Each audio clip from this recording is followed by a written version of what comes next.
ಈ ಮಾರ್ಗದರ್ಶನ ಮಾಡ್ಬೇಕು ಅಂದ್ರೂ ಅದಕ್ಕೊಂದು ಕರ್ಮ ಇರ್ಬೇಕು ಸರ್. ಆಯ್ತಾ? ಈಗ ನಾವೇನ್ ಹೇಳ್ತೀರಿ ಅಂತಂದ್ರೆ, ಒಂದು ನಾರ್ಮಲ್ ಹ್ಯೂಮನ್ ಬೀಯಿಂಗ್ಗೆ ಒಂದು ಆವರೇಜ್ ಆಗಿ ಒಂದು 15,000 ಜನನ ಮೀಟ್ ಮಾಡ್ತಾರೆ ಸರ್ ಒಂದು ಜನ್ಮದಲ್ಲಿ. ಯೂಶಲಿ 15,000 ಜನ ಬಂದ್ಬಿಟ್ಟು ರಿಪೀಟ್ ಆಗ್ತಾರೆ ಸರ್. ಈಗ ಈ ಜನ್ಮದಲ್ಲಿ ನಮ್ಮ ತಂದೆ ತಾಯಿ, ನೆಕ್ಸ್ಟ್ ಜನ್ಮದಲ್ಲಿ ನಮ್ಮ ಅಣ್ಣ ತಮ್ಮ ಆಗ್ಬೋದು, ಇದೆಲ್ಲ ನಮ್ಮ ವೇದ ಪುರಾಣಗಳಲ್ಲಿ ಇದೆ ಸರ್. ಅದೇ ತರ ಕೆಲವೊಬ್ರು ಮಾತ್ರ ದೊಡ್ಡ ದೊಡ್ಡವ್ರಿಗೆ ಲೀಡರ್ಸ್, ಪ್ರಖ್ಯಾತ ಪೊಲಿಟಿಷಿಯನ್ಸ್, ನರೇಂದ್ರ ಮೋದಿ ಅವರು ಅಂತವರೆಲ್ಲ ಒಂದು 15,000 ಒಂದು 1,00,000 ಜನನ ಮೀಟ್ ಮಾಡ್ತಾರೆ ಸರ್. ಸೊ ಏನ್ ಹೇಳ್ತೀರಿ ಅಂತಂದ್ರೆ, ಇದಕ್ಕೆಲ್ಲ ಒಂದು ಕರ್ಮ ಕನೆಕ್ಷನ್ಸ್ ಇರುತ್ತೆ ಸರ್. ಇವಾಗ ನಾನೊಬ್ಬ ಇಂಜಿನಿಯರ್ ಆಗಿ ಇವಾಗ ನ್ಯೂಮರಾಲಜಿಸ್ಟ್, ವಾಸ್ತು ಕನ್ಸಲ್ಟೆಂಟ್ ಆಗಿರೋದು, ಈ ತರ ಒಬ್ರು ಬೇರೆ ಉದ್ಯೋಗ ಆಗಿರೋದು, ಅವರವರ ಒಂದು ಕರ್ಮ ಒಂದು ಡಿಸೈಡ್ ಮಾಡಿರುತ್ತೆ ಸರ್. ಯಾಕಂದ್ರೆ ಒಂದು ಇಂಗ್ಲಿಷ್ ಅಲ್ಲಿ ಒಂದು ಸ್ಟೇಟ್ಮೆಂಟ್ ಇದೆ sir, what ever we are is the result of our past ಕರ್ಮ ಸರ್.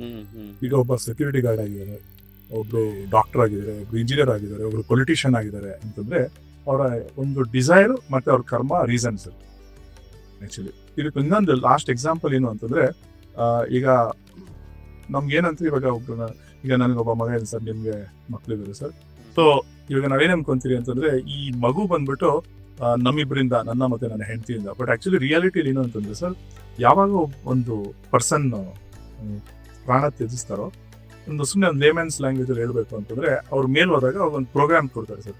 ಅಂದ್ರೆ ನಾನು ಈ ಜನದಲ್ಲಿ ಇದೆಲ್ಲ ಮಾಡಿಲ್ಲ, ನೆಕ್ಸ್ಟ್ ಜನದಲ್ಲಿ ಮಾಡಬೇಕು. ಮೇ ಬಿ ಅವ್ರು ಹೇಳ್ಬೋದು ಸರ್, ನೆಕ್ಸ್ಟ್ ಜನದಲ್ಲಿ ನಾನು ಪೊಲಿಟಿಷಿಯನ್ ಆಗಬೇಕು, ನೆಕ್ಸ್ಟ್ ಜನದಲ್ಲಿ ನಾನು ಕ್ರಿಕೆಟರ್ ಆಗಬೇಕು, ನೆಕ್ಸ್ಟ್ ಜನದಲ್ಲಿ ನಮ್ಮ ತಂದೆ ತಾಯಿ ಜೊತೆ ನಾನು ಮೀಟ್ ಮಾಡಬೇಕು, ನೆಕ್ಸ್ಟ್ ಜನದಲ್ಲಿ ಈ ಜನದಲ್ಲಿ ಇದೆಲ್ಲ ಮಾಡೋಕ್ಕಾಗಿಲ್ಲ, ನೆಕ್ಸ್ಟ್ ಜನದಲ್ಲಿ ಮಾಡಬೇಕು ಅಂತ. ಸೊ ಮೇಲ್ಗಡೆ ಹೋದಾಗ ಏನಾಗುತ್ತೆ ಅಂದ್ರೆ, ಅವರು ಮಾಡಿರೋ ಪಾಪ ಪುಣ್ಯದ ಬೇಸ್ ಮೇಲೆ ಅವರು ಕೇಳಿರುವಂತ ಒಂದು ಪಾತ್ರಗಳು ಅವ್ರಿಗೆ ಸಿಗುತ್ತೆ ಸರ್.